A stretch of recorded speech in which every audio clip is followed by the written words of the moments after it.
بسم الله الرحمن الرحیم. ګلنۍ اوس د کوونکو نن راځو نننۍ موضوع کې موږ او تاسو په ریګولر اینډ ایریګولر وربز باندې بحث کوو. دا څه شی دی، کله استعمالو، ولې استعمالو؟ اولنۍ دې ته راځم چې د دې استعمال چیرته دی، چیرته استعمالو په خپلو خبرو کې ضرور دی او یا نه دی ضرور. مثلا په عادي ډول که چیرته زه یو مثال وایم، زه مکتب ته ځم، دا یوه جمله شوه. خو که زه اوس وایم زه مکتب ته لاړم، دا دویمه جمله شوه. زه مکتب ته ځم، دلته ضرورت دی چې ته باید اول حالات استعمال کړي، او زه مکتب ته لاړم ضرورت دی چې ته باید دویم حالات استعمال کړي. نو دغه موضوعات چې اول حالات کله استعمالیږي، دویم حالات کله استعمالیږي، دا مهم وګڼل شول. چې مهم شول باید په اړه موضوعات هم زده کړو چې څنګه جوړیږي، څنګه برابریږي، اول حالات دویم ته په کوم ډول اوړي. نو راځو موږ او تاسو اول بحث کوو ریګولر وربز باندې. ریګولر وربز کوم وربونو ته ویل کیږي؟ معنا لري قاعده لرونکي وربونه. دا هغه وربونه دي چې کله دویم حالات ته بدلو یا دریم حالات ته ایډي او ډي اخلي. که چیرته موږ او تاسو له اول حالات نه دویم حالات ته بدلو یا دریم حالات ته بدلو، یوازې د ای ډي او ډي په اضافه کولو سره به تغیریږي. لکه مثلا مثال واک قدم وهل دی. که چیرته زه وغواړم دویم حالات ته بدل کم، یوازې ای ډي اخلي واکټ، او که وغواړم دریم حالات ته بدل کم، دا هم یوازې ای ډي اخلي واکټ. یا مثلا ټاک خبرې کول دي، زه وغواړم دویم حالات ته بدل کم، یوازې ای ډي ورکو، او که وغواړم دریم حالات ته بدل کو، هم یوازې ای ډي ورکو. زه بیا یو دوري کوم. یو کس وایي چې د دویم حالت څه ګټه لري. ما اوس یې دوري وکړه چې که تیر په اړه زه جملې وایم، ما خبرې وکړې، ما کار وکړ، ما درس زده کړ، ما مړۍ وخوړه، باید څوم حالات استعمال کم؟ دویم. او که د حاضر په اړه خبرې کوو، باید چې اول حالات استعمال کو. نو مطلب دا دی چې دویم حالت ډیر ضرور دی، او دا چې دریم حالات چیرته استعمالیږي هغه خو بل بحث دی. په پرفیکټ زمانو کې، په تیرو حالاتونو کې استعمالیږي. څنګه استعمالیږي اني بحث نه کوي. یو بله مهمه پوښتنه چې تاسو سره پیدا کیږي هغه دا ده چې اوس که چیرته دویم حالات شکل وکسي او د دریم حالات شکل وکسي، دوی سره یو رقم شول، واکټ او واکټ. دا به جملې نه خپل معلومیږي چې اوس ما دویم حالات استعمال کړی او کمې دریم حالات استعمال کړي. نو ریګولر وربز مو باید زده کړي وي هغه وربونه چې ای ډي او ډي اخلي. دویم ایریګولر وربز. بیا کوم وربونو ته یي؟ ایریګولر وربز بیا هغه وربونه دي چې دوی نشي اخیستلی ای ډي او ډي. مثلا سپیک خبرو کولو ته وایي. که زه دویم حالات ته بدلوم ای ډي نشم ورکولی، سپوک ته تغیریږي. که دریم حالات ته بدلوم ای ډي نشم ورکولی، سپوکن ته بدلیږي. یا مثلا ټیچ تدریس کولو ته وایي. که زه دویم حالات ته بدلوم ټاټ ته بدلیږي، او که زه دریم حالات ته بدلوم هم ټاټ ته بدلیږي. نو هدف دا ول چې دا ایریګولر وربونه شول، دوی ای ډي او ډي نشي اخیستلی. یو کس وایي بیا زه څنګه زده کوم، دا به یادوي. نو ایریګولر وربز به یادوي، دا به تر یاد کوي بکیمنده چې څومره پاتې شول ټول ریګولر وربونه دي، هغې ته به ای ډي او ډي اضافه کوئ. اوس راځو چې د قوانین لري. قوانین کوم دي، څه ډول دي؟ نمبر فرست، اول عمومي خبره خدا ده چې موږ او تاسو ای ډي ورکو. لکه لرن دی زده کولو ته وایي. دویم حالات ته بدلوم یا دریم ته یوازې ای ډي ورکوم، لرنډ. دویم که چیرته بیا داسې یو ورب سره مخامخ شو چې هغه له ځانه سره تیاره ای لري، نو تاسو به یوازې ډي اضافه کوئ. مثلا هیټ دی، په ای سره ختم شوی دی، تیاره له ځان سره ای لري. دویم حالات ته چې بدلوم یا دریم حالات ته یوازې ډي اخلي. خو کسه بیا یادوري کوم، دا قوانین باید تطبیق شي په ریګولر وربونو باندې. مثلا که زه اوس یو لغات ولیکم، ټیک یلی شي وړلو ته. داسې نه وي چې ته کله دویم حالات ته بدلې ټیک دی بس ای ډي ورکه چې والا ای سره ختم دی. نه، دا خو ایریګولر لغات دی. ایریګولر کې خو دا قاعده تطبیق کېدلی نه شي.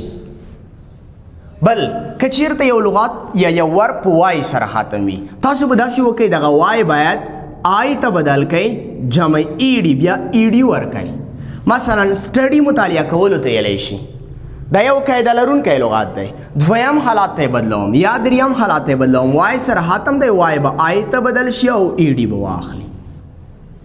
خو کسه په دې کې هم باید یوې بلې قاعدې ته بیا متوجه وایي. هغه داسې چې که چیرته بیا موږ او تاسو د وای څخه مخکې واویل ولرو، وای دی خو د وای نه مخکې واویل دی، بیا به وای آی ته نه بدلوئ، بیا به یوازې ای ډي اضافه کوئ. مثلا ما یو لغت لیکلی دی پلی لوبه کولو ته وایي. داسې نه وي چې پلی تاسو په داسې ډول تغیر کړی وي چې وای مو آی ته بدل کړی وي، ای ډي مو ورکړی وي. داسې نه کېږي. ځکه ولې صحیح ده چې په وای سره ختم دی خو د وای نه مخکې ای موجوده ده او ای څه شی دی واول دی باید یوازې په دې حالات کې ای ډي واخلي پلیډ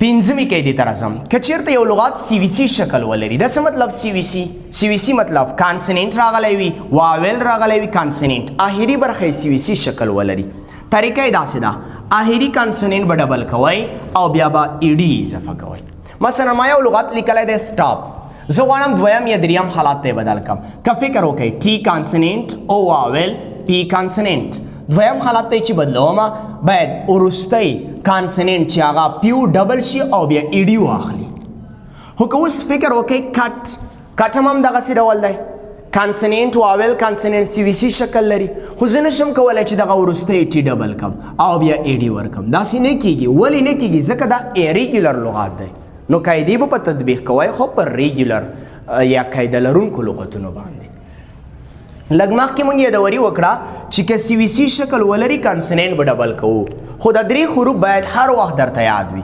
ایکس ډبلیو او وای دا نه ډبل کیږي دا به نه ډبل کوئ مثلا فیکس دی صحیح ده چې سی وي سی شکل لري صحیح ده چې کانسننټ واول کانسننټ راغلی ده خو ته دا نشي کولی چې داسې ولیکې چې ایکس ډبل کې او ای ډي ورکړي نه داسې نه کېږي یوازې ای ډي به اضافه کوئ نه به یې ډبل کوئ سنو دی باید ډبل نشي یوازې باید ای ډي واخلي او وروستی یوه بله قاعده هغه دا چې که چېرته موږ او تاسو داسې یو لغات سره مخامخ شو چې هغه په اخره کې له ځانه سره سی ولري نو بیا طریقه داسې ده چې یوه له ځان نه اضافي کی ورکوو او بیا ای ډي ورکوو مثلا پکنیک لغات دی که چېرته زه اوس موږ او تاسو دویم یا دریم حالات ته بدلوي دلته دی له ځانه سره سی لري انګلیسي اصول دا دي ته یې له ځان نه یوه اضافي کی اضافه کړه او بیا ای ډي ورکړه